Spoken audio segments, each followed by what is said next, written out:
Vamos agora mais um avanço em relação a essa matéria. Quando se aplica a demissão? A demissão é aplicada, crime contra a administração pública estão no Código Penal, ok? Abandono de cargo, inassiduidade habitual. O que é abandono de cargo? É, inclusive, uma estratégia interessante para você que não quer pedir demissão do serviço público. A gente comunica a posse em cargo inacumulável. Isso aprendi na minha vida. Eu estava como juiz e fui para o Ministério Público. E fiquei com receio, disse, puxa, eu vou pedir demissão, e se acontecer alguma coisa no meio desse caminho? Então eu fui e pedi, e comuniquei à autoridade que tomei posse em cargo inacumulável. É ele que efetuou a minha exoneração, tá certo? Então, aí, abandono de cargo. Pode ser porque assumi cargo inacumulável ou porque eu cheguei para o chefe e falei, ó, chefe, eu não veio mais. A inassiduidade habitual é falta em determinado número de dias durante o ano. Também é colocado na lei. Improbidade administrativa. Aqui, a improbidade tem a lei de improbidade que está no programa, está lá na legislação especial, improbidade administrativa. A improbidade também é causa de demissão. E o juiz também pode aplicar isso na ação de improbidade, independente do processo disciplinar. Incontinência pública e conduta escandalosa na repartição. Não preciso explicar mais. Incontinência pública é você não se conter.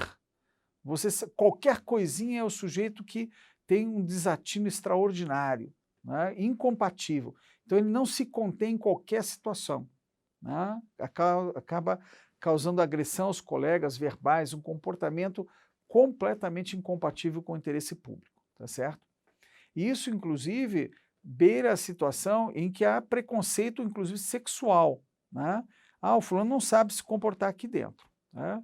Ofensa física em serviço a servidor ou a particular, salvo os casos de legítima defesa própria ou de outrem. Aplicação irregular de dinheiros públicos. Isso, inclusive, ocorre em determinadas situações de suprimento de fundos. O servidor pega, gasta, depois não tem dinheiro para repor. Né?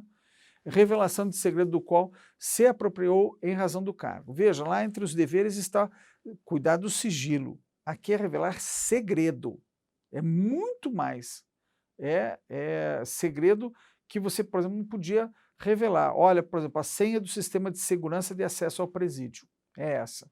Esse é um segredo, tem que ser guardado em segredo.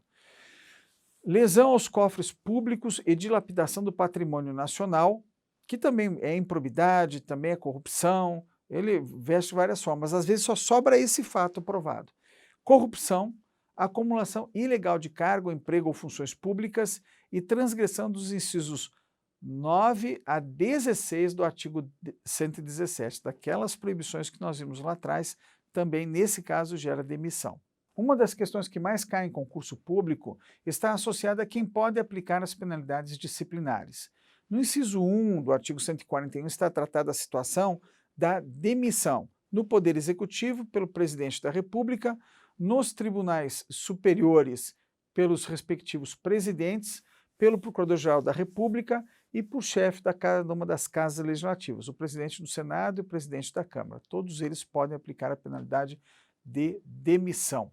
E também a penalidade de cassação de aposentadoria ou disponibilidade do servidor vinculado ao respectivo poder ou órgão. Então, são 3 situações em que é o presidente da República ou o chefe de cada um dos poderes, que é demissão, cassação de aposentadoria ou cassação da disponibilidade. No inciso 2, está pela autoridade administrativa de hierarquia imediatamente inferior a essas, né? Nos casos de suspensão superior a 30 dias. Nós dissemos que a suspensão superior a 30 dias, ela não é bem-vinda pelo direito, porque retira a possibilidade de subsistência. Né? A pessoa pode ficar um mês sem receber, mas não mais que um mês. No entanto, essa penalidade pode ser aplicada no serviço público. Depois, pelo chefe da repartição ou outras autoridades na forma do respectivo regulamento, quando se tratar de advertência ou suspensão até 30 dias. E a destituição da função de confiança ou cargo em comissão é feito pela autoridade que nomeou, diretamente. São as 4 hipóteses previstas em lei. Nos slides você encontrará a nossa manifestação sobre o artigo 142, que trata de prescrição. Nós vamos abordar agora a questão da denúncia, que está no artigo 144. A Lei 8.112, editada em 1990, estabeleceu que é obrigatório que a denúncia contenha a identificação do denunciante e, inclusive, o seu endereço. Ocorre que, depois da edição da Lei 8.112, o Brasil aderiu a convenções internacionais de combate à corrupção, estabelecendo que vai apurar, inclusive, denúncias anônimas, que não têm identificação. Então, você tem um problema que tem que equacionar para fins de prova. Se a prova estabelecer a 8.112 permite denúncia anônima, não. Se a questão for a Lei 8.112 exige identificação do denunciante, sim, quando se trata da 8.112.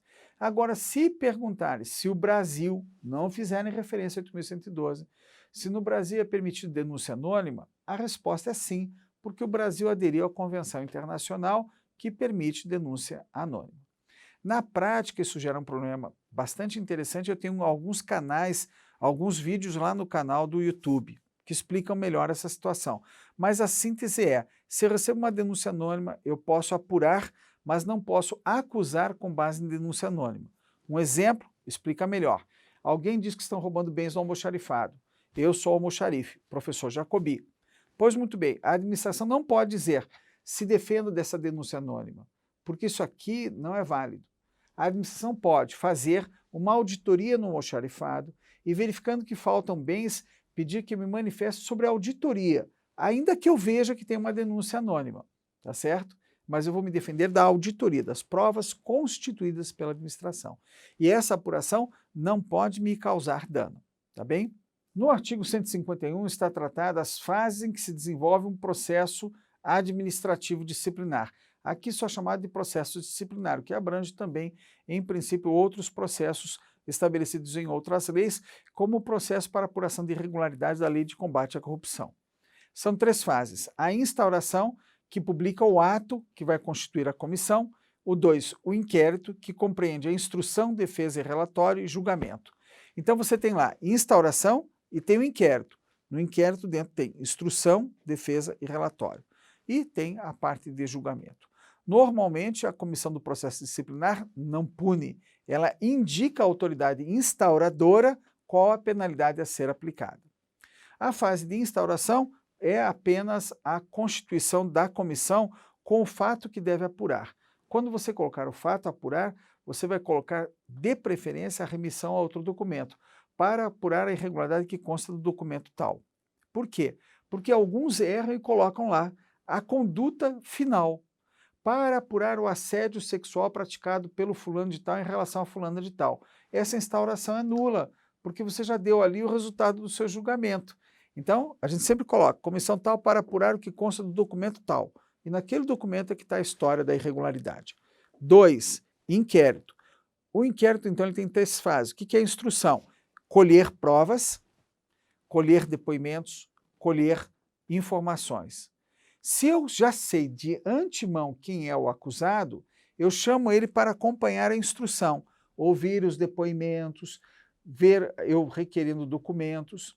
Aí, depois, eu abro a defesa. Eu vou fazer o indiciamento. Fulano de tal, você é acusado disso com base nas provas tais. É a síntese do passo do indiciamento. Quem é, quais são as provas, qual a responsabilidade, qual é a pena que pode aplicar. Aí abre para a defesa.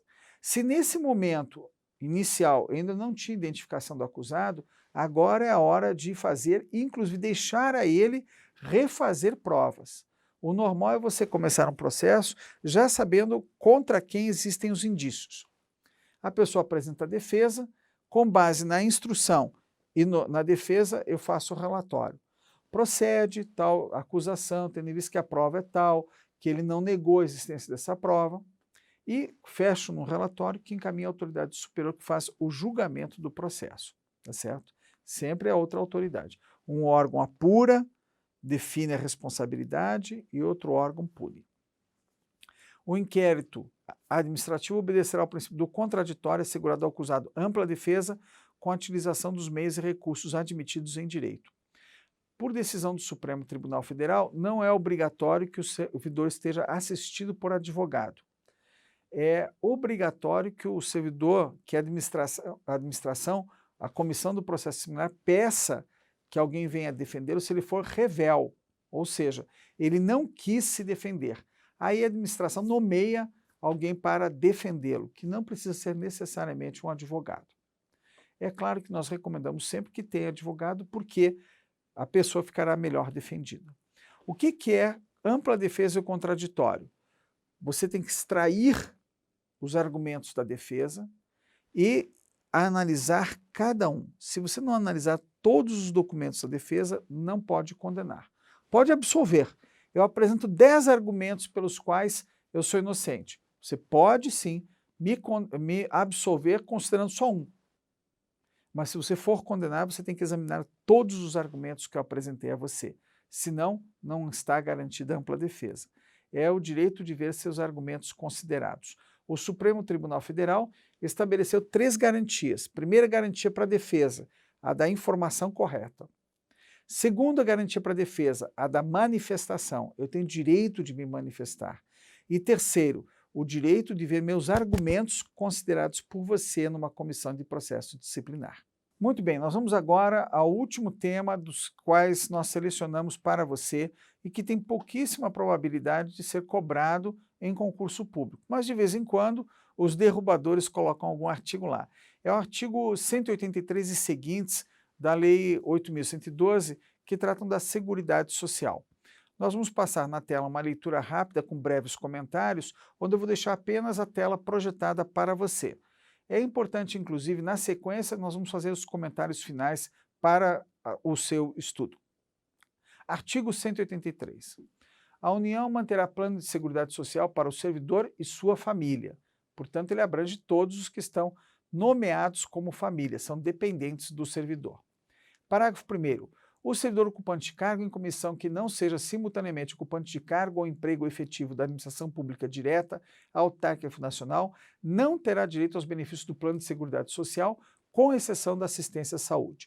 Em 2003, com a edição da Lei 10.667, 10.667, foi estabelecido, então, afastamento dos cargos em comissão, que não tem vínculo efetivo. Parágrafo 2º. O servidor afastado ou licenciado do cargo efetivo sem direito à remuneração, inclusive para servir em organismo oficial internacional do qual o Brasil seja membro efetivo ou com o qual coopere, ainda que contribua para regime de previdência social no exterior, terá suspenso o seu vínculo com o regime do Plano de Seguridade Social do servidor público, enquanto durar o afastamento ou a licença, não lhes assistindo neste período os benefícios do mencionado regime de previdência. E aí a norma continua apresentando o detalhamento do sistema de seguridade social. É importante agora que eu apresente para você, no final desta unidade, alguns conselhos. Como nós colocamos no começo, quando está no programa Lei 8.112 e alterações, você precisa ler. E certamente você deve imaginar assim, puxa, ler uma lei com 257 artigos é muita coisa. Pois muito bem, 252 eu acho, desculpa. É muita coisa. Mas se você considerar que é apenas um livro, é algumas páginas. E se você quiser realmente passar no concurso, leia mais de uma vez. E marque com marca-texto, ou lá, taxa em amarelo, se você está lendo na frente do computador, vá marcando as palavras fundamentais em cada artigo. A brincadeira que eu faço comigo é, em cada período eu marco uma palavra, né? E você vai ter que ler 1, 2, 3 vezes até você guardar isso. Mas não adianta você ler prestando atenção em outra coisa. Por isso, quando eu estudava para concurso, eu sempre imaginava que eu tinha um amigo estudando comigo, né?